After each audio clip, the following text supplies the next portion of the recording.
This video is brought to you by Squarespace. Whether you need a domain, website, or online store, make it with Squarespace. How's it going, everyone? Today I'm going to do something a little unusual. I'm jumping to the past and taking a look at Android apps that were released 10 years ago and were created to support Android 1.5, known as Android Cupcake. The reason I know these apps are 10 years old is not that I have a fantastic memory, but because the Play Store has kept a history of all the apps I've ever downloaded. And in my case, I was able to recover an account that I created in late January of 2009, and now I have access to a library of just old 2009 apps. Most of which probably don't even work anymore or aren't open to the public to download. They're only available to the users who downloaded the app in the past, but either way, let's give it a shot and I'll drop a link to most of the apps that I discuss. Fun fact, the Google Play Store used to be called the Android Market before the name changed in 2012. Just thought you should know. I also wanted to clarify that in 2009 I was only 13 years old and I only purchased one game since I literally had no money. So pretty much all these apps that I'm about to show off are free to download. Anyways, enough rambling, let's jump right in. I believe the first app I ever installed on my phone was a flashlight app, since the first Android phone, known as a T-Mobile G1, didn't have a physical LED light. Here's the app in all its glory, and all it does is brighten the screen with a custom color that's within a circle that you can enlarge or minimize by swiping up or down. Double tapping the screen will turn on your camera's LED flash if you had one. It's obvious that there's no crazy unique feature that sets this app apart from the competition, but believe it or not, this app got downloaded over 1 million times. So that's a neat trend you'll see throughout this video. A lot of these apps were extremely popular even though their interface wasn't that attractive and the apps were very simple. If this flashlight app was released in 2019, I doubt it would even get 1,000 downloads considering how competitive the Play Store has gotten. Weather by the Weather Channel was probably the first weather app in the Android market and it's still being updated till this day. That's the main reason why this is the most popular weather app in the Play Store with over 100 million downloads, even though there are way better options out there. Being the first competitor really makes a huge difference in popularity, even in the long run. That's why a lot of these apps have hundreds of thousands or even millions of downloads. FreeDictionary.org was an app that I used to look up definitions. It used to look like this, but since then it's gotten a material update and looks a lot better now. Back then, having a compass on your phone was a huge flex to those who just had flip phones, so that's the main reason why this simple app named Compass has over 10 million downloads. It does work, but it just looks extremely outdated and doesn't have that many features. I use AcroBible to read the Bible in the King James Version. It wasn't the first Bible app. That would be the YouVersion Bible app, which is still being updated till this day. ATrackDog was a neat little app to automatically find the newest versions for all your installed apps, even if they weren't listed in the Android market. It doesn't work anymore, but back then it was an extremely popular app with over 500,000 downloads. And this was because piracy was such a huge trend back in the early days of Android, and the majority of people didn't know how damaging this was to app developers. I'm glad we've all moved past that era, and as a community we're choosing to support our app developers even more now. This app named Thesaurus was surprisingly a popular Thesaurus app. It still works and it's very simple, but it has a ton of intrusive ads and the interface is really outdated.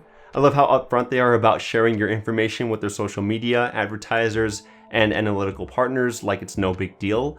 Back then, not a lot of Android users knew how insecure privacy was on Android 1.5. Do you want to see the simplest timer app in the Play Store? Well, it's called Countdown Alarm, and it literally looks like the developer made it in a few minutes.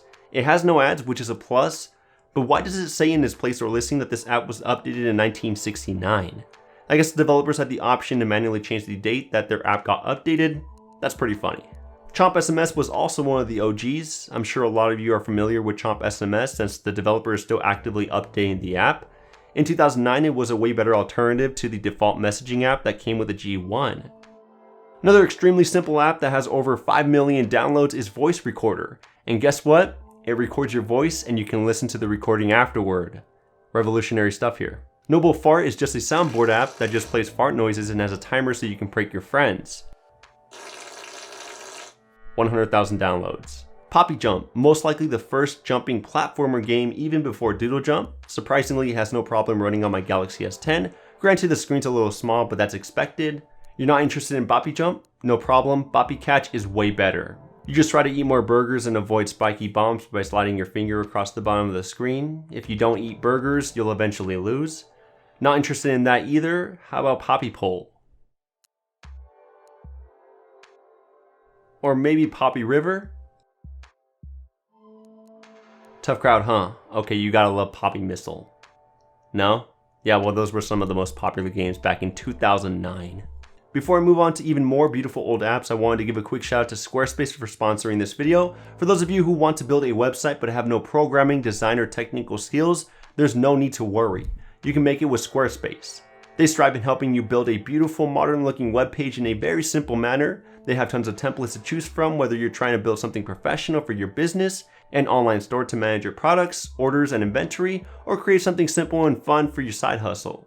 And they're continually updating their templates so your website will always look modern and slick. It's also easy to create a domain, or if you already have one from another website such as GoDaddy or Namecheap, they make it really easy to transfer it over. Rather than working with multiple vendors, you can manage all your domains and billing settings within Squarespace's interface.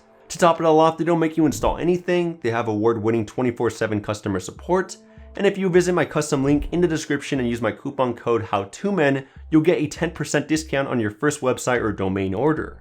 Either way, make your dreams a reality with Squarespace. One of the first eBay apps was Pocket Auctions for eBay, and it wasn't created by eBay. It just lets you buy and bid on random things, and it still works really well. Letting you see recent eBay listings, I wouldn't recommend using it, but it's still there. Back in the day, you couldn't text more than one person at a time when using the default SMS app, so you would have to use a third-party app like TextEasy to mass text your contacts. The first walkie-talkie app before people started using social media to conversate more quickly was Walkie-Talkie PTT. Getting it to work was a pain, so I didn't bother, but now you know which walkie-talkie app was first. Before Google Translate had its own app, Translator by SpeedyMarks was one of the most popular options. This was the same developer who created the simple Thesaurus app. It also still works like a charm, but it doesn't do anything else besides translate text. MySpace. Yes, there was once an official MySpace app. Now it's gone and it doesn't work. You can only see this Play Store listing if you installed it sometime in the past. Dice by Teasel was the most popular dice app back in the day, most likely because the dice looked like they were in 3D and you could shake the device to roll them.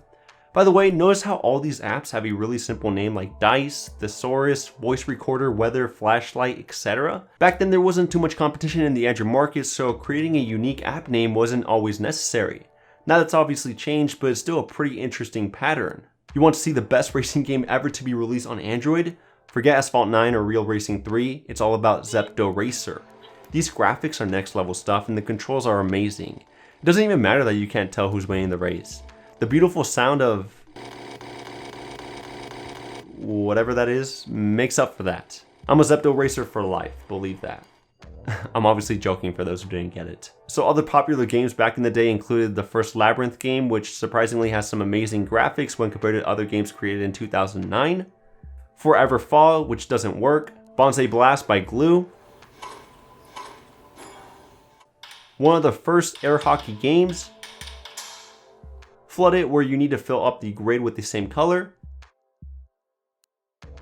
Keepy Uppy, which is a classic game where you need to keep tapping on the ball so it stays up in the air. Baseball Superstars, the 2009 version, which surprisingly still works really well. Buka, which at the time was one of the best looking Android games you could download, and it still looks good till this day. Mystique Chapter 1, which was an epic 3D horror game, was awesome. Robot Defense, which was one of the first tower defense games on the Android market, it was extremely popular. And Abduction World Attack, which was so much fun that this was the only game in 2009 that I purchased, the full version with my parents' permission of course. Now let's do a speedrun of all the other popular apps that I downloaded in 2009. You have Steamy Window, which makes it look like your phone screen is really steamy. SkyMap, which is still used by a lot of people till this day to see the constellations. Where's My Droid, to track my phone and remotely access it if I lost it. Schedule SMS Wishes, which let me schedule when to send a future text. Metal Detector to detect basic metal. I'm also not sure how this works. A retro clock widget to style up my screen before KWGT or Super widgets were a thing. Pixay, which at the time was the most popular photo editing app out there. And Advanced Task Manager to close background activity. Definitely useful before Android 6.0. Now you no longer need a task manager app, so don't bother installing one. So those were 90% of the apps and games that I installed in 2009. For obvious reasons, there were a lot of apps that didn't work or were incompatible due to the app being discontinued or redirecting me to a newer version. But that was just a glimpse at what were some of the most popular Android apps in 2009, and it seemed like anyone could just create a simple app or game and obtain a ton of downloads and make a lot of profit quickly. Sadly, that golden age is over, but if you'd like for me to take a look at apps created in 2010, go ahead and smash that thumbs up button. I'll make that video in the future. Either way, that's it for this video. Let me know in the comments what you guys think of these apps released in 2009. Get subscribed if you haven't already, and I'll catch you guys in the next one. Kapow!